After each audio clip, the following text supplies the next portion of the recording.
روایت میں جب مولا نے فرمایا نا کہ آدم کی خطا ان کلمات کے ذریعے سے قبول ہوئی، تو جناب مفضل نے پوچھا مولا ابن رسول اللہ پھر یہ بھی فرمائے نا کہ وہ جو آیت ہے جو فرماتی ہے اذ ابتلی ابراہیم ربہ بکلمات، جب اللہ نے ابراہیم کا امتحان لیا کچھ کلمات کے ذریعے، وہ کلمات کون سے تھے؟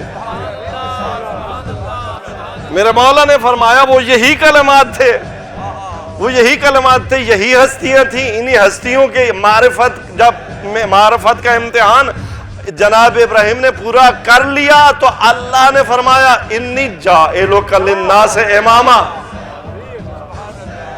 کیوں؟ اس لیے کہ معاشرے کی حکمرانی میں خطا کار عدل قائم نہیں کر سکتا، جو خود ظالم ہو وہ کیسے عدالت قائم کرے گا؟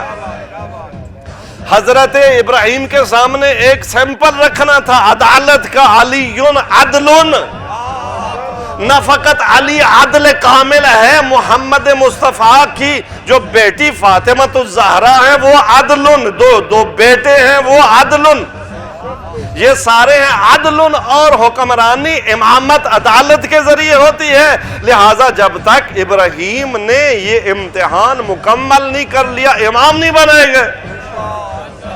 اور یہی امام صادق علیہ السلام نے جناب مفضل کو جواب دیا۔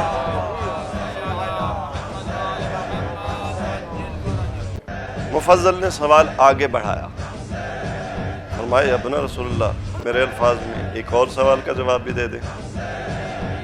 کون سا؟ فرمایا اس آیت میں وَإِذِ ابْتَلَىٰ إِبْرَاهِيمَ رَبُّهُ بِكَلِمَاتٍ فَأَتَمَّهُنَّ، یہ اتمہن سے کیا مراد ہے؟